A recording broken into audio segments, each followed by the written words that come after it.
Apa yang diajarkan orang kaya pada anaknya? Kebanyakan orang tua kita mengatakan, belajarlah yang giat, raih nilai yang baik, nanti kamu akan mendapat pekerjaan berupah tinggi dengan tunjangan dan bonus yang besar. Apakah pernyataan itu tepat? Kenyataannya, banyak waktu yang kita habiskan untuk mempelajari hal-hal yang tidak kita butuhkan di kehidupan nyata. Sebagian besar ilmu yang diajarkan adalah untuk keperluan profesional, membentuk kita menjadi seorang pekerja yang baik. Banyak lembaga pendidikan tidak mengajarkan kita cara mengelola kekayaan yang kita peroleh. Padahal pengetahuan tentang pengelolaan keuangan adalah pengetahuan yang kita gunakan seumur hidup. Kebanyakan dari kita tidak diajarkan untuk bisa melek secara finansial. Robert T. Kiyosaki memiliki dua ayah kandung dan ayah angkat. Ayahnya yang pertama mengalami masalah-masalah keuangan di akhir hidupnya. Ayah yang lain merupakan salah satu orang terkaya di Hawaii dan meninggalkan banyak warisan. Kedua ayahnya merupakan orang yang karismatis, berpengaruh, dan sama-sama mengetahui akan pentingnya pendidikan. Namun mereka mengajarkan hal yang berbeda. Ayahnya yang miskin mengatakan, cinta akan uang adalah akar dari segala kejahatan.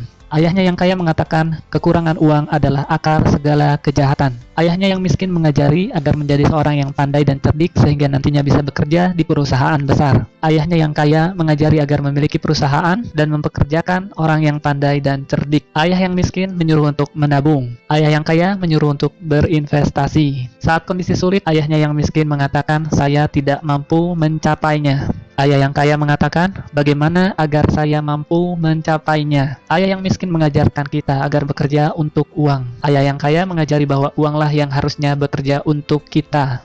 Apa pelajaran yang bisa kita ambil dari kisah hidup Kiyosaki? Pelajaran pertama, orang miskin dan kelas menengah bekerja untuk uang. Orang kaya mempunyai uang yang bekerja untuk mereka. Manusia dipenuhi oleh rasa takut dan hasrat. Takut hidup tanpa uang memotivasi kita untuk bekerja keras. Setelah itu, kita mendapatkan penghasilan. Selanjutnya, hasrat atau nafsu mengajak kita untuk memikirkan hal-hal yang indah. Handphone baru, televisi baru, kendaraan baru, liburan, bioskop, dan lainnya. Semakin besar pendapatan, maka semakin mewah keinginan seseorang dan semakin besar juga pengeluarannya. Ketakutan dan hasrat ini berlangsung terus hingga yang tersisa adalah tagihan cicilan dan berbagai hutang.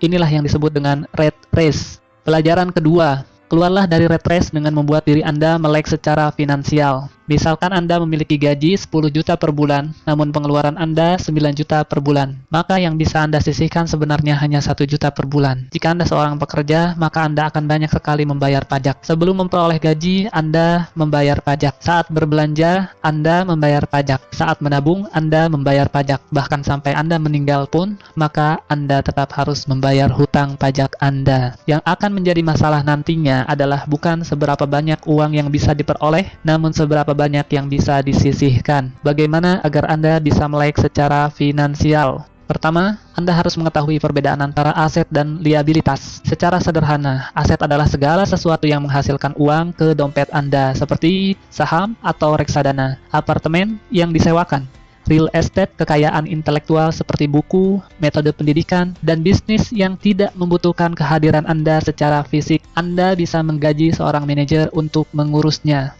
Liabilitas adalah segala sesuatu yang mengeluarkan uang dari dompet Anda. Contohnya adalah hutang kartu kredit, hutang sewa, televisi baru, handphone mewah, asuransi, dan lainnya.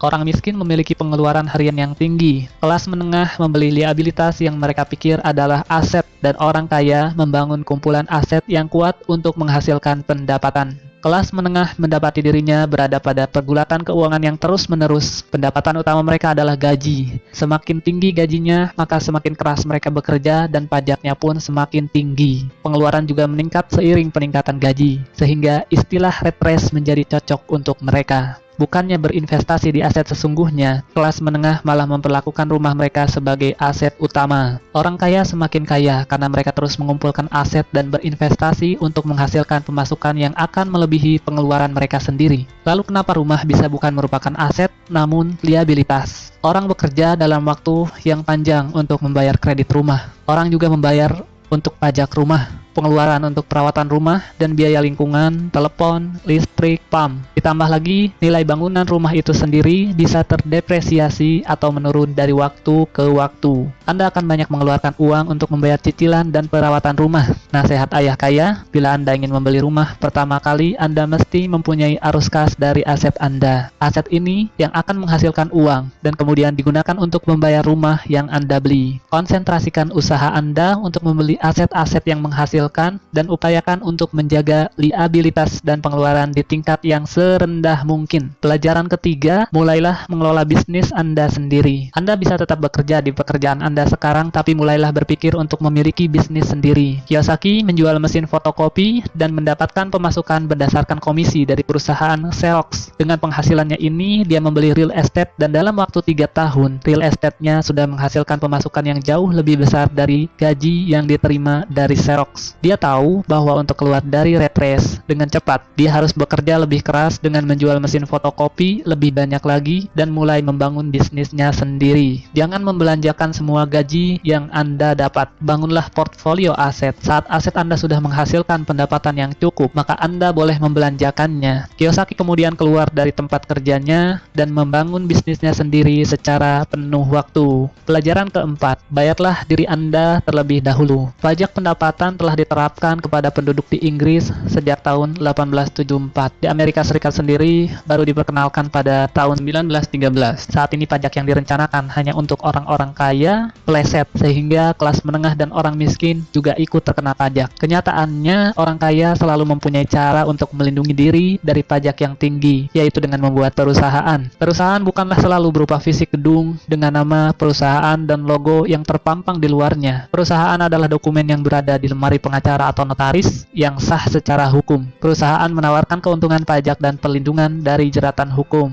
Ini adalah cara yang sah untuk melindungi kekayaan Anda. Orang kaya telah menggunakan cara ini dari generasi ke generasi. Pelajarilah lebih lanjut dan temukan aturan-aturan pajak yang membawa keuntungan terbaik untuk Anda. Ayah kaya berkata, bayarlah diri Anda terlebih dahulu. Ini akan memaksa Anda untuk membuat sumber pemasukan lain untuk menutup pengeluaran Anda. Aturan sederhana ini bekerja seperti ini. Orang yang bekerja untuk perusahaan akan pertama-tama membayar pajak, lalu mendapatkan pemasukan, kemudian baru berbelanja. Sedangkan pemilik perusahaan akan terlebih dahulu memperoleh pemasukan, kemudian berbelanja, lalu membayar pajak. Para pekerja dipajaki terlebih dahulu, kemudian menggunakan apa yang tersisa. Sedangkan pemilik perusahaan menggunakan terlebih dahulu pendapatan dan membayar pajak berdasarkan apa yang tersisa. Lalu, apa yang penting dipelajari agar Anda melek finansial? Ada 4 ilmu utama yang penting untuk dipelajari. Yang pertama, akuntansi. Akuntansi membuat kita bisa membaca laporan keuangan. Pada saat meninjau suatu bisnis atau aset, Anda perlu secara cepat melihat catatan keuangan perusahaan yang sedang Anda tinjau. Banyak orang yang tidak tahu bagaimana menyeimbangkan neraca keuangan. Yang kedua adalah investasi. Keterampilan ini akan terasa dengan pengalaman. Bicaralah dengan para investor dan selidiki bagaimana cara mereka berinvestasi. Yang ketiga adalah perilaku pasar. Ketahuilah aturan penawaran dan permintaan. Tidak ada pemilik bisnis yang dapat melakukan bisnisnya tanpa memahami prinsip dasar dari pasar. Lihatlah berbagai kesempatan atau peluang bisnis. Lihat apa yang dijual dan siapa yang akan membelinya. Yang keempat adalah hukum. Kiyosaki merekomendasikan untuk melakukan segala yang berkaitan dengan pengembangan bisnis Anda dalam koridor bisnis yang legal. Ketahuilah hukum-hukum perusahaan, aturan lokal, dan aturan akuntansi yang berlaku. Pelajaran kelima, belajarlah untuk menjadi investor profesional. Ayah kaya menjelaskan bahwa ada 2 jenis investor. Yang pertama adalah pembeli paket investasi. Ini adalah investor yang menelepon retail outlet, perusahaan real estate, stockbroker, atau perencana keuangan dan menaruh uang Anda dalam portfolio investasi yang sudah ada. Cara ini merupakan cara tercepat dan praktis. Yang kedua adalah investor profesional. Rancang sendiri investasi Anda, lakukanlah penawaran aset-aset Anda, dan cari berbagai kemungkinan dari kesempatan yang ada. Ayah kaya sangat menganjurkan jenis investor ini. Anda perlu membangun 3 keterampilan dasar untuk menjadi menjadi investor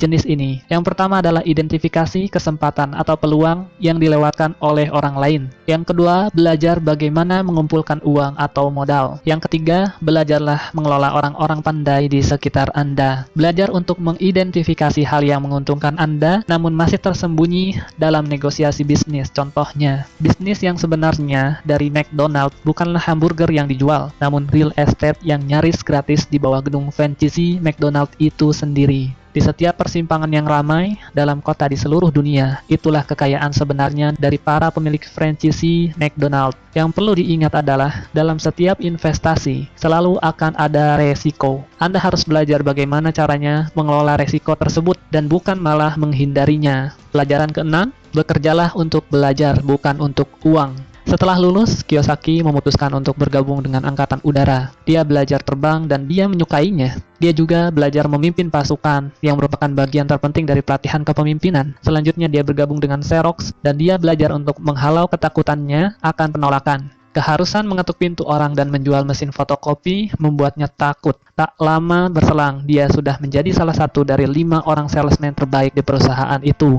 Beberapa tahun kemudian, dia adalah yang nomor 1.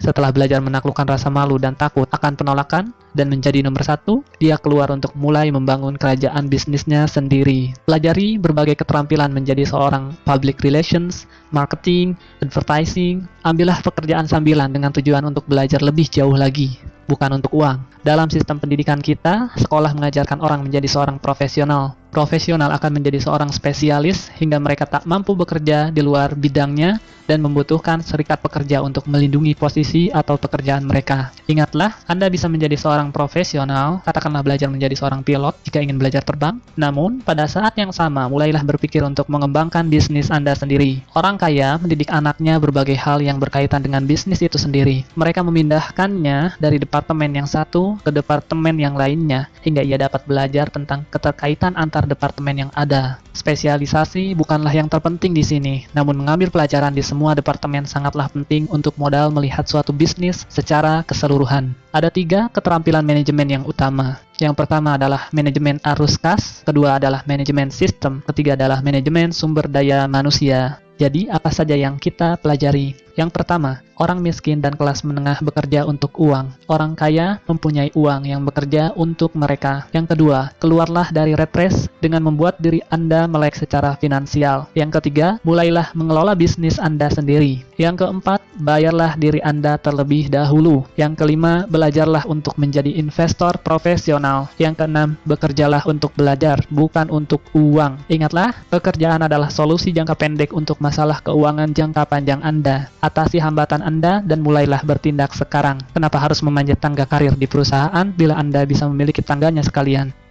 Diringkas dari buku Rich Dad Poor Dad, Robert T. Kiyosaki.